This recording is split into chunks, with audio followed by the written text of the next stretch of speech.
अभी इस प्लेटफार्म को छोड़ के बात करना, इसको छोड़ के नहीं, इसको छोड़ के हाथ खड़ा करो।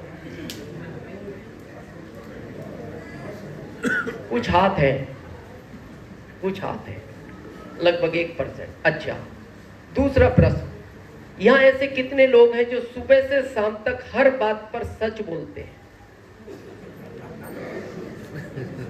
लाइन ध्यान से सुनना। सुबह से शाम तक हर बात पर, ये तो ढूंढने पड़ रहे हैं हाथ किधर गए। अच्छा, कुछ हाथ है। अच्छा, हाँ, इधर मैम का भी है, उधर भाई साहब का है ना। सुबह से शाम तक हर बात पे सच बोलते हैं। अब ध्यान से सुनना। मान लो आपका बच्चा 4 साल का है, उसको दांतों की समस्या है, हो सकती है। आपने जब उसको दांत के डॉक्टर को बताया, उसने कहा जिंदगी में इसको कभी भी चॉकलेट मत खिलाना, अगर इसने चॉकलेट खाई तो ये हमेशा के लिए दांत खो सकता है। और ये बच्चा है 4 साल का, तो ये समझता नहीं। तो आप कभी भी जब किराना उराना की दुकान पर जाओ तो इसको बताकर मत जाना, ये तो जिद करेगा बच्चा। अब आपको किराना की दुकान से कोई सामान लाने की आवश्यकता पड़ी और बच्चा आपसे पूछ रहा है, पापा क्या किराना की दुकान पर ही जा रहे हो?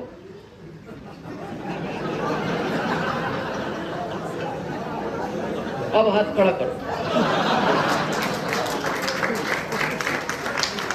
हाँ, यह गलती नहीं है, बैठो बैठो, ये एक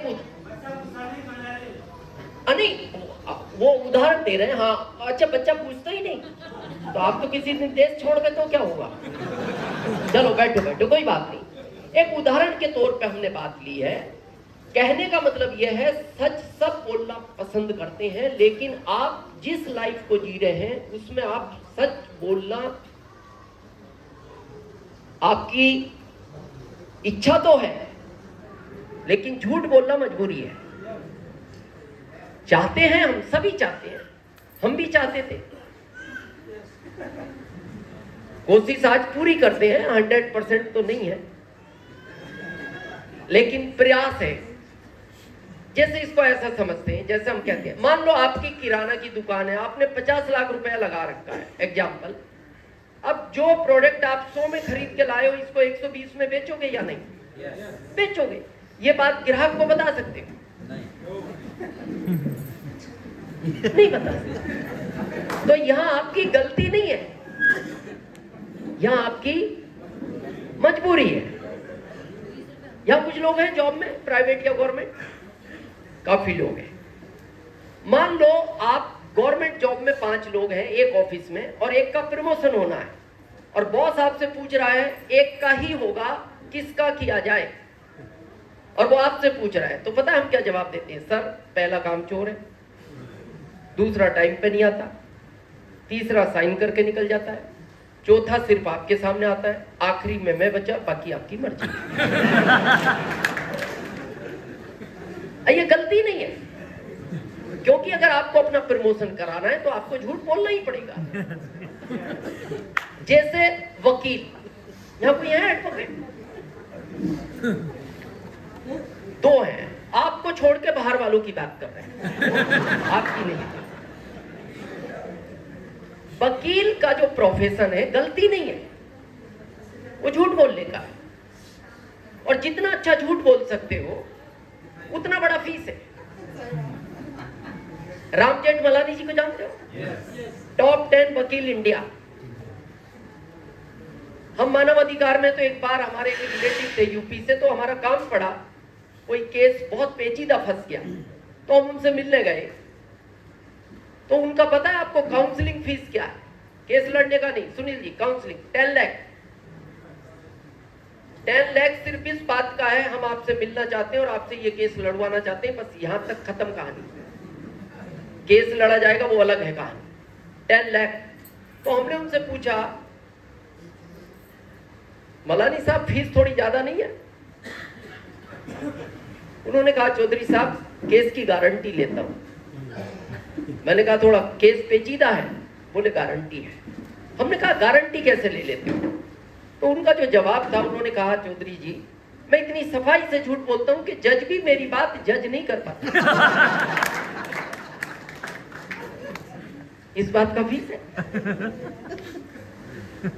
ये गलती नहीं है जो वकील साहब, मजबूरी है, मजबूरी है।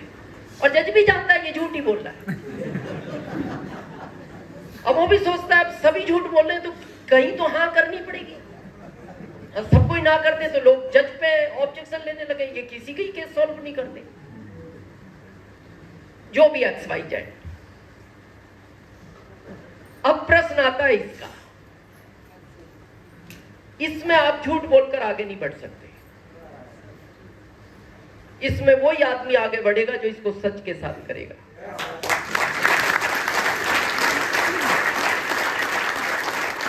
और इसमें वही आदमी बढ़ेगा, जैसा भी अजय जी कह रहे थे, जिसकी भावना ये होगी कि मेरे साथ जो लोग आए मैं उनको आगे बढ़ाऊं, मेरे से ज्यादा उनका फायदा होना चाहिए। आपका तो ऑटोमेटिक होगा, सिस्टम ऐसा बना है। तो इसीलिए हमने आरसीएम के पहले जो भी कार्य किए हम सफल नहीं हुए। खेती की तो मजदूरों को ज्यादा बांटते थे, हमें कम बचता था। तो हमारे कजिन ब्रदर है विजय जी, उन्होंने कहा दिनेश खेती पहली मेहनत का काम है तो तू मर जाएगा, एक काम कर कोई व्यापार कर ले। तो हमने A1 साइकिल की एजेंसी ली लुधियाना से। 4 मिस्त्री हमारे यहाँ काम करते थे। 4 साल बाद उन चारों ने अपनी दुकान खोल ली, हमारी बंद हो गई। अब उनकी कैसे खुली हमें नहीं पता, हमारी क्यों बंद होगी हमें ये आज भी नहीं पता लगा। फिर उसके बाद हम जॉब में गए, उन्होंने कहा सेफ काम ढूंढो। तो हमने कहा यूपी गवर्नमेंट तो 10वीं फेल वालों की तरफ देखती नहीं। उन्होंने कहा पास के राज्य में ट्राई करो। तो हम MP चले गए। MP सरकार का धन्यवाद है कि वो 10वीं फेल वालों का ध्यान रखती है। उन्होंने हमें 2075 में सरकारी नौकरी दी। ये क्या हो रहा है? बिल्कुल कृषि उपज मंडी में। अब आप ये मत सोचना जो अपने इधर भी 10वीं फेल है अपन इनको MP शिफ्ट कर देंगे।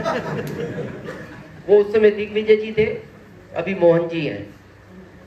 मोहन जी नहीं देखते किधर, यहाँ भी मोहन जी है। मथुरा में कितने लोग चक्कर लगा रहे हैं, देख रहे हैं? वहां देखो आज भीड़ पैर रखने की जगह नहीं है। तो हम खुश थे, सरकारी नौकरी मिल गई। लेकिन हमारी जो धर्मपत्नी आज है साथ में, ये खुश नहीं थे क्योंकि हमारा सीनियर नहीं जूनियर, वो 25 लाख के घर में रहता था और हम किराए के एक रूम में 6x10 का। तो सरोज बोलती थी इनसे कुछ सीखो।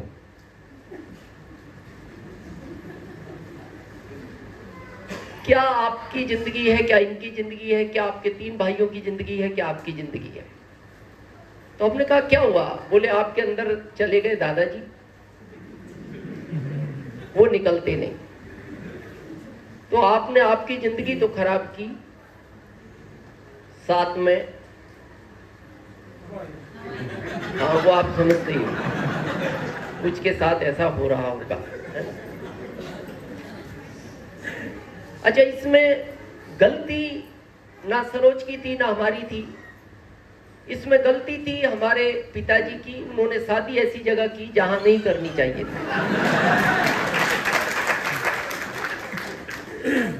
क्योंकि शादी हमेशा बैलेंसिंग परिवार में करनी चाहिए। बैलेंसिंग समझते हो?